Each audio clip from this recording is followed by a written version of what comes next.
দুদু আমাদের ছাত্র দলের সভাপতি ছিলেন এবং ওই সময় থেকে দুদু ভাইকে দেখি আমরা ছাত্র দলের কাতারে সামিল হই। এই নেতাকে সাথে রেখে বসে বক্তব্য রাখাটা অত্যন্ত নিজেকে লজ্জাবোধ করবে। শোনাতে ওনার সম্মানার্থে দাঁড়িয়ে কথা বলে সম্মানিত আজকের এই নাগরিক অধিকার বাস্তবায়ন পরিষদে আয়োজিত আজকের এই জাতীয় সংসদ নির্বাচনের যে সংস্কার নির্বাচন এবং আগামী দিনে বাংলাদেশের এই সেমিনারের সভাপতি ছোট ভাই এস এম মিজান উপস্থিত রয়েছেন আমার শ্রদ্ধেয় রাজনৈতিক গুরু, ছাত্র দলের কিংবদন্তি নায়ক, এক সমকাল তবু ছাত্র নেতা। আপনারা অনেকেই চিনেন, অনেকে বলে ফেলেছেন।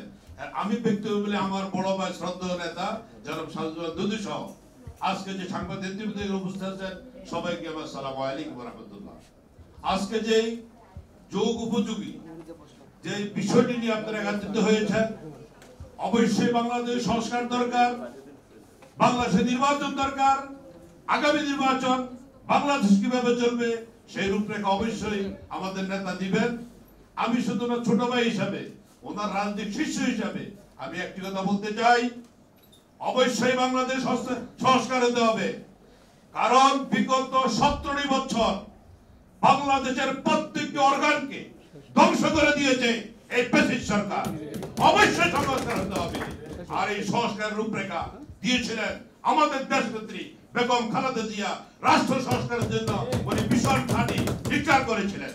প্রিয় ভাইয়েরা, আমাদের রাজনৈতিক নেতা সারা বিশ্বে নন্দিত, বাংলাদেশের একমাত্র গ্রহণযোগ্য সেই নেতা আগামী দিনের অহংকার তারেক রহমান 31 দফা দিয়েছেন বাংলাদেশকে সংস্কার করার জন্য।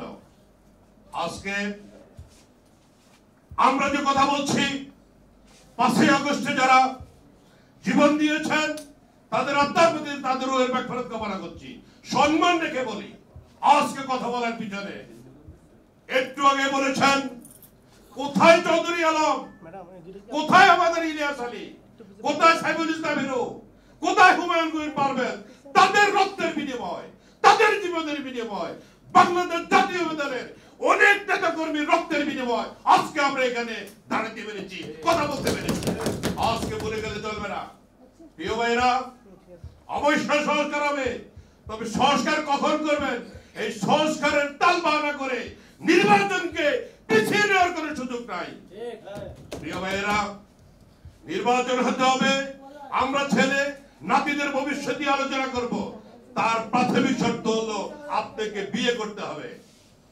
বন্ধুরা আমার, বাংলাদেশের নির্বাচনের মাধ্যমে যখন জনপ্রতিনিধি নির্বাচিত হবে তারাই একমাত্র জানে বাংলাদেশের পাকের গত থেকে সংসদ ভবন পর্যন্ত বিশ্বের সমস্ত রাজনীতি পরিচালিত হবে। সেই রাজনৈতিক অভিজ্ঞতা রাজনৈতিক নেতাদের রয়েছে। আজকে যারা ক্ষমতায় আছেন, আপনারা যে সামান্য সময়ের জন্য এসেছেন, আপনাদেরকে আমরা সাধুবাদ জানিয়েছি। আপনাদের দায়িত্ব হলো সংক্ষিপ্ত সময়ের মধ্যে যতটুকু প্রয়োজন সেই সংস্কার করে অনতিবিলম্বে নির্বাচন দিয়ে জনপ্রতিনিধির হাতে ক্ষমতা এনে দিন। এই বাংলাদেশ উন্নয়ন করতে হলে, এই বাংলাদেশকে উন্নত বিশ্ব দরবারে উপস্থিত করতে হলে সর্বপ্রথম নির্বাচন হতে হবে। নির্বাচনের মধ্যে নিয়ে পারবে একমাত্র বাংলাদেশ সংস্কার করা। আমি একটা কথা না বললেই নয়, আমি রাজনীতির পাশাপাশি আমি একজন ব্যবসায়ী।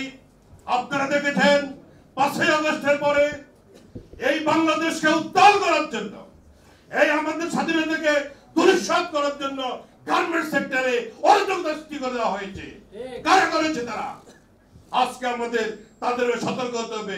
একমাত্র ওই অরাজকতা স্তব্ধ হয়েছিল আমাদের জাতীয় দলের নেতৃবৃন্দের কথার মাধ্যমে। এই অরাজকতা স্থগিত হয়েছে। আপনারা পারেন নাই।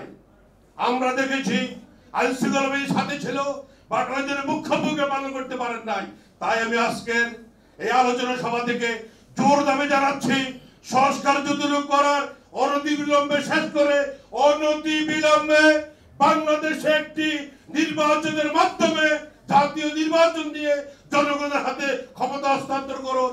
ইনশাআল্লাহ সামনের নির্বাচনে বাংলার জাতীয় দল ক্ষমতা আসবে, তারা বাংলাদেশে পরিচালনা করবে।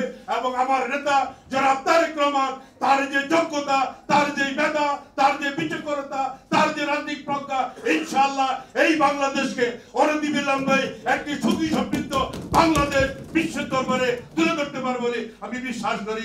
সবাইকে ধন্যবাদ জানিয়ে এবং আমাকে আহ্বান করে আমাকে দাওয়াত দেওয়ার জন্য আমি এই সংগঠনের সবাইকে ধন্যবাদ জানিয়ে আমি আমার রাজনৈতিক গুরু দুদু ভাইকে ক্ষমা চেয়ে বিদায় নিচ্ছি। আসসালামু আলাইকুম ওয়া রাহমাতুল্লাহি ওয়া বারাকাতুহু।